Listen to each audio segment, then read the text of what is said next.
Okay, Lizzie. So fast forward to 2015, and I apologise now for I didn't even do schoolboy French really.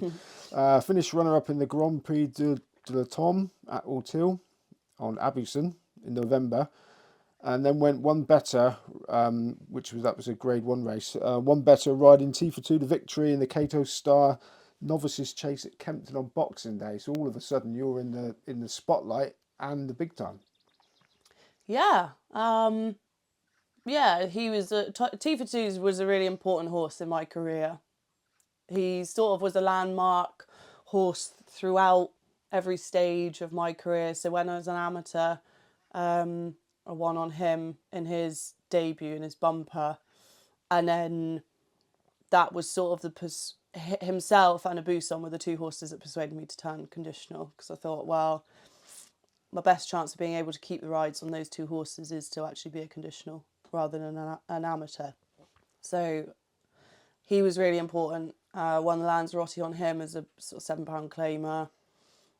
And yeah, when he won the Grade One, I suppose that the problem was, you know, you're young and you just sort of think that happens every season. Like, oh, great, so we'll win the King George next year. That's great, isn't it? Like, you sort of almost tick them off before they've even happened. So the first Grade One, obviously it was brilliant and I loved it and it was great, and yeah, it all went a bit mad with the sort of press coverage and stuff, and I was sort of flavour of the month for a while after that. But really it was the second Grade One at Aintree that was, you know, so special. But I think he was a really important horse just throughout my whole career. He was the springboard for a lot of other opportunities. You know, without him, you'd nearly write off every other big race that I won, because he was the horse that was showing people what I could do. And to be honest, like, he was a tricky customer. He still is. He lives here, and he's like still mad as a brush. But yeah, he was a really, really important horse in that time. And funny enough, a Buson sort of gets forgotten sometimes. He was another really important horse. You know, he won the fixed brush at Haydock, and that was the first sort of big race that I won. He was a special horse. My mum still has him actually, and he's just an absolute gentleman. You know, you'd pay hundreds of thousands, I suppose, priceless, for the sort of horse that he's turned into. But yeah, both of those two were the two that made me turn professional, really. Okay, now these days we see lady jockeys riding and winning at the highest level. But that Grade One win for you was the first in the UK. You sort of touched on it before, but did you see yourself at the time as a bit of a trailblazer? No, no, I looked up to Nina Carberry and Katie Walsh. I didn't even know they hadn't won Grade Ones over here. I just assumed they had. That was the sort of level of jockey that they were. Like those, there were lots of people who came before me who were just as important in that sort of in the previous years. You know, Jenny Carr, for example, you know, she used to ride as an amateur for JP. I thought if I could get to the heights that she was at, like that would be good when I was starting out. I understood that, you know, winning, once I found out, winning Grade One over here was important, over fences or whatever the sort of phrase is. But yeah, I suppose like the people who've come after me would still have come along, I think. You know, I don't think that it particularly changed the future. I think I was just lucky to be riding that kind of horse before it had happened. So it made me the first person. Whereas I think the Bryony Frosts, the Holly Doyles, the Rachel Blackmores, they'd have still been there and they'd have still achieved what they have, like with or without me achieving what I did. But yeah, it's sort of very special, and you appreciate it probably more once you retire than at the time, really, I'd say. So you've been sort of a bit modest, but you sort of broke the glass ceiling though for people that did come after, because people realised that lady jockeys were, could do what you did. Where you get Yeah, but I think the other thing about it is, like, the horse was owned by my mum and Len Jamin and trained by Nick and my mum, like they have to have the same amount of kudos that I got, because they were the people that were willing to put me on. Now, people who know my mum and Nick will know that that's not, they had like, it's not a charity ride. Like they've not just gone, oh, you know, it'll be fine with Lizzie. Like I had to prove myself, but it was them who kept me on the horse. That was their decision. So they have to have as much kudos as sort of I got for being the people who are willing to give me the opportunity. And I think sometimes that gets a bit lost, because they'd have been well within their rights to say, right, we're going to run him in a grade 1 next time. Let's get Richard Johnson, Barry Geraghty, like any of those lads that were still riding then, any of the weighing room who had grade 1 experience that I didn't have. And I think that's really important to remember. And you were young and successful in what I suppose still is considered mainly a man's world. I mean, how did the other jockeys react to your success? I mean the male jockeys, really. Yeah, so I walked into the weighing room afterwards and quite a few people came up and shook my hand. And Jamie Moore especially, I remember. I think they always treated me like they understood it was a bit of a moment, and I think that came across, but I've never wanted to be different. So as long as they would have like congratulated, which they do, that's quite normal, you know, to have people congratulating you, even if you win a class 4 around Hereford, you know, you still get, oh, well done, mate, that type of thing. And that was sort of how it was when I won a grade 1 at Kempton, and yeah, people were very supportive, and I'd had at that stage already a relatively long-standing relationship with the horse. And a lot of people said to me throughout my career, actually, jockeys said, oh, I'd love to ride winners like that for my family, like who don't have family in racing, which is obviously quite normal in the weighing room. Actually, you know, they don't have a trainer, father or mother or whatever. And I always thought that was really nice, because that was something that I think jockeys get a little bit kicked, like the nepotism tag that people get is such a negative one. But actually, you know, I used to hear a lot like, oh, I wish I was riding winners like that from my parents or from my family, and that was always something that, you know, I had to try to remember to be really grateful for, that actually we were all doing it as a family, and it was like, that was a good thing. I mean, you appear to be quite fearless, as I suppose every jockey does. Does that sort of come with the exuberance of youth? No, I think jockeys are obviously brave people. But for me, I think when people say that to me, I always think, but I understand horses, so I I wouldn't get on like a jet ski. I'm terrified of jet skis because I don't understand them. I don't know how they work. Whereas with a horse, I understand how they work. It's a controlled environment, especially at home, and there are signs there which, you know, telling you something, and horses tell you something all the time.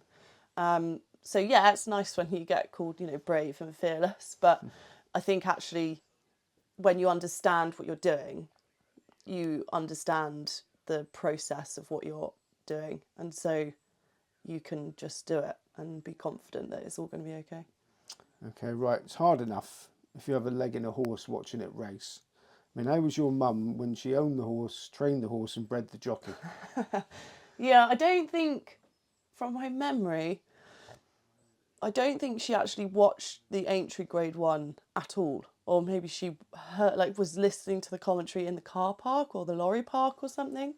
I don't think she was I don't think she was great at watching me, but I think from like a business angle, because of course, you know, although a family, it's still a business. I think the one thing that we both understood was that when Plan A went out of the window, she would generally agree with what my Plan B was that I was sort of making up during the race. So that always helped, I think, because yeah, there were great days when you ride grade 1s, and you know, you're always going to have a lot of Plan Bs and Cs because things might not happen. Sometimes when you ride a winner, Plan A just works perfectly. But I think from a business point of view, riding owners' horses, if I got down to the start and it wasn't going to turn out how I'd planned or how we might have discussed before the race, she would generally agree with what my second choice would have been. And I think that that makes a really good working relationship. And I think for me, if I was a trainer, that's what I'd be looking for with a jockey, that if the plan A doesn't go right, that I agree with what plan B would be. And I think because obviously she's my mum and I'd worked for her for so long, we had the sort of same ideas about horses and racing. That always made, I think, I can't speak for her, but I think that that made a big difference in our working relationship. No, I'm interested. You say like plan A and plan B. How much? I mean, how detailed would plan A have been? It would have been just sort of sit about third, take it up at the last, don't win too far, or would it be more detailed than that? Depended on the horse, on the race. So, you know, sometimes, and also like how far in their career they were. So if it's a juvenile, which we did well with, you know, the general plan was to be front row, try and get someone to come with me over the first, and then generally I'd be happy to make it. So that was always fairly simple. I much preferred riding horses from the front. I think it's a massive benefit. And their horses were always really fit. So you always knew once you turned in, you could keep turning the screw. And that was the way I loved riding.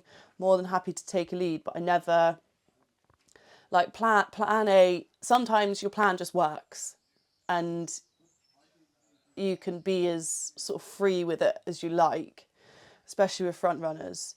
But I think, you know, sometimes working for Neil, that was actually probably a bigger thing where he would have instructions and he would say, right, I think this is what we should do.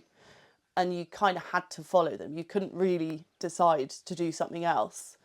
And that was a big benefit really for my riding, because you sort of learn, if I'm going to change, I have to have a reason to do it, to change. And it has to be a good reason. So you became sort of more tactical. But yeah, generally, I tried to keep things pretty easy. Okay, now you went on to cement your status as a top jockey, winning the Betfair Hurdle, Betfred Bowl, Ultimate at the Cheltenham Festival, plus riding T for two twice in the Cheltenham Gold Cup. I mean, what would have been the highlight? Oh, the Aintree race, yeah, the Betway Bowl. Yeah, it was a fantastic day, but I think it was all the sweeter from like the fact that he unshipped me at the second in the Gold Cup on my first go, having had the amount of media interest that there was going into that. It was a marathon. And you never ever expect that you're going to watch the end of a Cheltenham Gold Cup in that you're riding in the weighing room. That's never that. I'm talking about plans.